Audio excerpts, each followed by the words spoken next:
Welcome back, everyone, to LBS Responds To episode number 108. So yes, welcome back, everyone, to another episode of my weekly Q&A series I do here on my channel. And two very quick things before we get started. Number one, I want to thank all of you guys so much for 40,000 subscribers. We hit that last night as I was live streaming.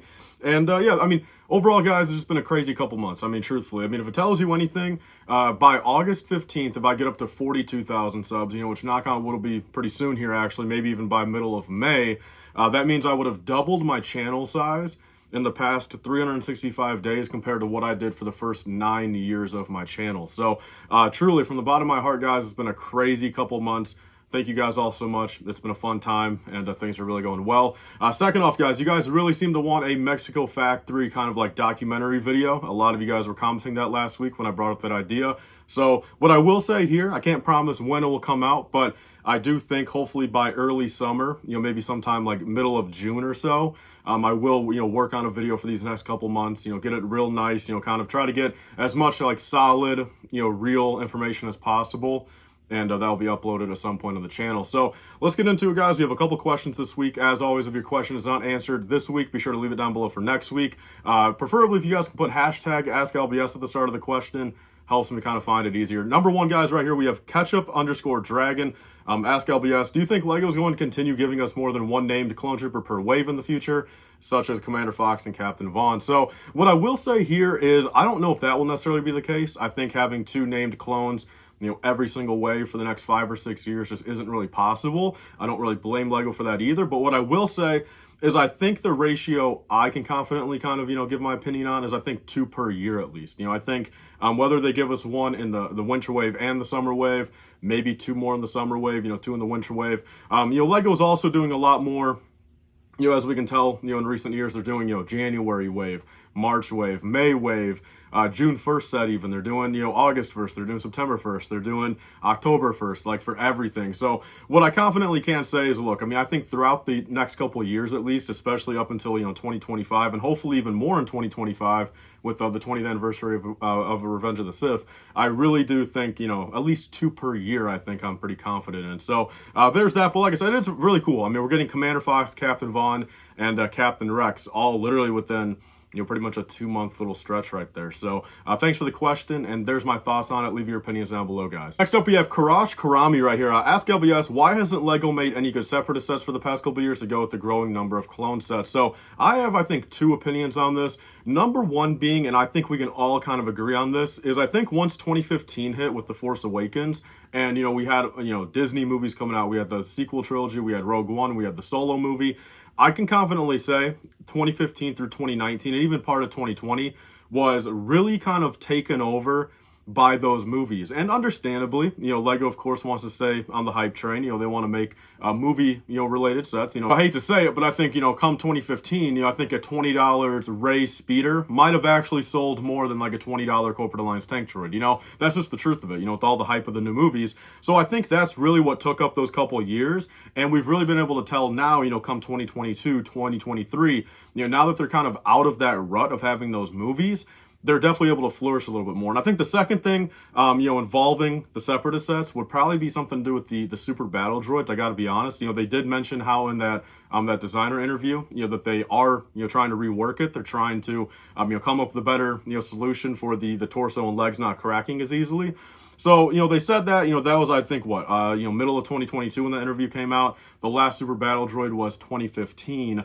So, that's a 7-year gap already, which, again, you're thinking about it, the sequel movies probably weren't, super battle droid was not, high on their priority list. But now come, say 2020, 2021, all the way until 2023 now, you would assume hopefully they're working on that. So I think, come next year, and especially say 2025, again, for episode 3 anniversary, giving us a tri-droid, a Corporate Alliance tank droid, a droid gunship, I definitely think should be on that plate with, regular battle droids and hopefully at that point, super battle droids. So there's my answer to that. So next up, this kind of ties into that last question. We have Profit right here. Ask LBS, if you can get one perfect Separatist set to release, what would it be and include? So in my opinion, I think the Separatists are a great faction. I'm a big Clone Wars guy. My second favorite behind the, actually, I would say third favorite. Honestly, I think I've grown to actually like the Empire a little bit more than the Separatist. But my dream set for the Separatist would be a Clone Wars MTT, in dark blue and light gray, in the same exact size as the 2007 MTT. And at that point, again, about 1,200 pieces. Make it humongous, make it fantastic, and give us the same minifigure count. Give us 22 minifigures. Give us a bunch of regular battle droids. Give us an updated droidica. Give us a couple pilots, couple security droids, and basically make it just a one-to-one replica of that 07 set, but in the Clone Wars color scheme. I think I've always been a big fan of that. I'm surprised, honestly, that throughout the 12. I'm honestly, thinking back, I'm surprised like 2014. When they did that MTT in 2014, retrospectively, I'm very surprised that wasn't a Clone Wars MTT, if I'm being honest. That was still kind of in the hiatus of, right after Clone Wars, but there was still, a lot of Clone Wars hype. They're coming out with Clone Wars sets still a little bit. But I think an overall Clone Wars MTT, if they make it big, again, I don't want no small one.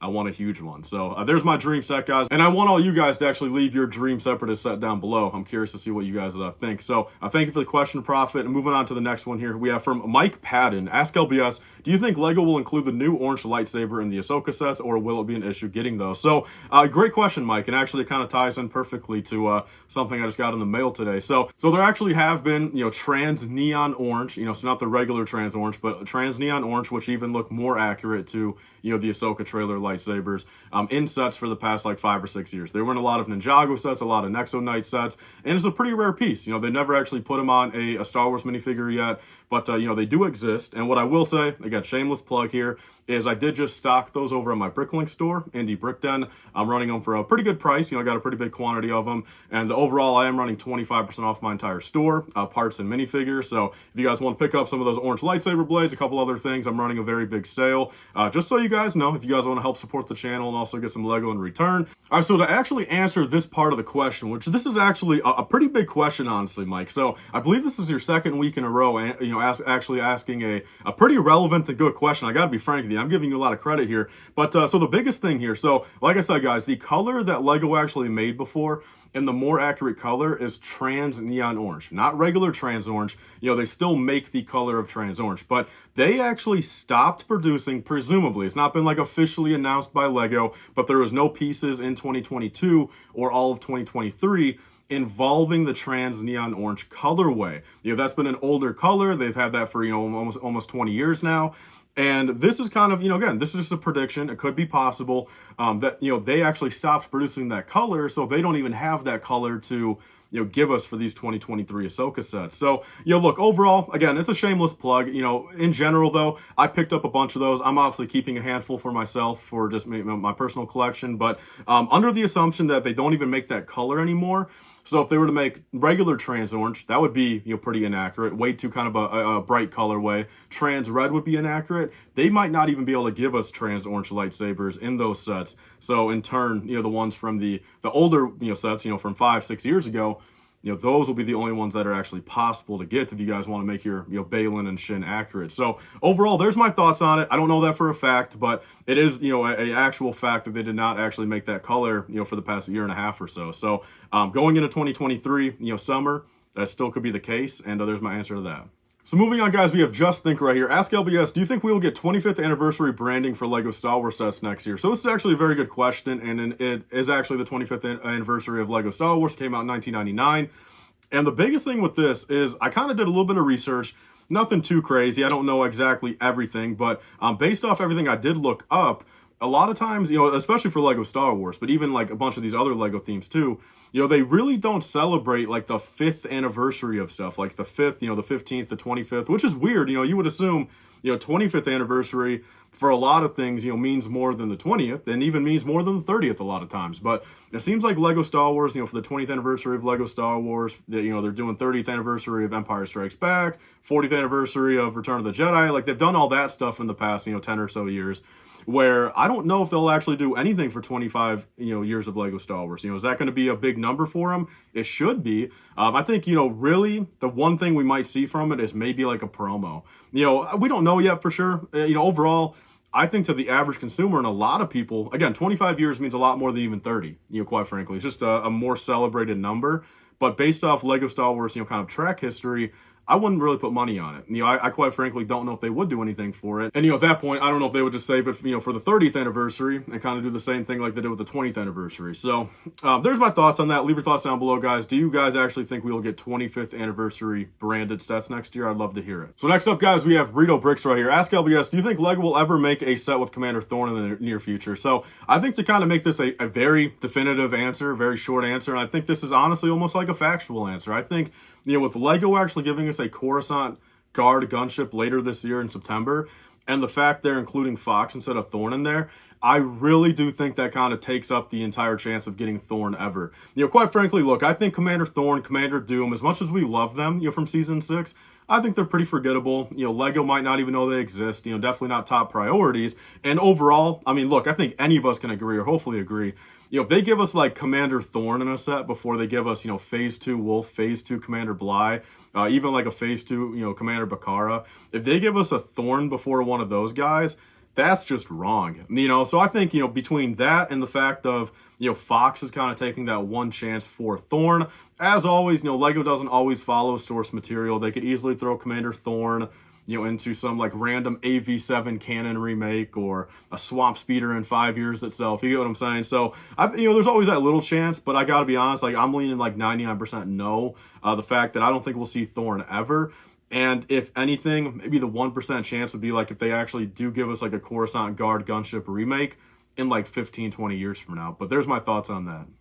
All right, guys, so moving on to the last question for this week. Again, sorry for kind of a shorter week. I'd love to actually, and actually, I'll promise you guys this. Next week, the 109th episode, I promise I'll make it like another 30 to 35 minute episode and do like 10 to 15 questions. But so definitely leave your questions down below. I want to answer a whole bunch next week. But so right here, guys, we have Giovanni. He says, ask LBS, what is your favorite Ninjago dragon of all time? So if you guys do know, I'm a big Star Wars guy. I'm a Speed Champions guy. I'm a Fantasy Era Castle guy. I even do a little bit of Marvel and DC here and there. But one of my other kind of quirky parts of my collection, I guess, would be the Lego Ninjago dragon. So I don't like Ninjago as a whole. I don't watch the TV show. I really don't care for any of the lore there. I think it's cool, that it's Lego's own IP. They really did a good job with it, I feel like, over the past, at this point, 12 or 13 years. But the only part I really like about it are the dragons. So I do have almost every dragon ever. I have most of them from early on. I'm still missing about 6 or 7 of the main ones, but I've got a lot of the dragons. I've got a lot built. I've still got some I need to build. And my favorites overall, I'll give it like a top 3 right here. I think the new Fire Dragon from, I think, 2021, that thing is fantastic, very big for its price point. I think the Skull Dragon also is a very good value. I think it was $90 retail. I think it's like 1,200 pieces.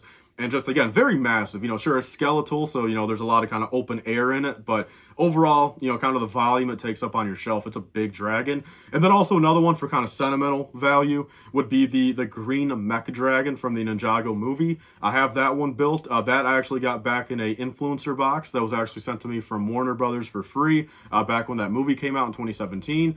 And, everything else in that entire box is still perfectly sealed. I haven't even opened up, like, the envelopes or anything. But I did build that dragon out of there since I told myself, like, look, I wanted to get that set anyway. Like, that was on my want list. And, getting it free from Warner Brothers was just very cool, in my opinion, back then. So I did build that from there. I like how it looks as is. That's why I wanted it beforehand. But also getting it for free from Warner Brothers was also a cool little caveat of the set, too. So that's probably my top 3. I do got to be honest, some of that older stuff is very nostalgic and classic, but I do think a lot of these newer dragons do kind of take the cake compared to the earlier dragons. So there's my thoughts on it, guys. Let me know down below. Do you guys like anything about the Ninjago dragons? If you guys do, which one is your favorite? So that is everything for today, guys. Again, a little bit of a shorter episode. My apologies. I want to start getting these back up in that 25-30 minute range, but it's just kind of the fact of the matter, guys. I've been doing quite a lot of things. I've been pretty busy, and I want to stick to, I would rather get a shorter episode out than no episode. So bottom line of it, guys, leave your questions down below for next week if you guys have one. Thank you guys all so much for 40,000 subscribers.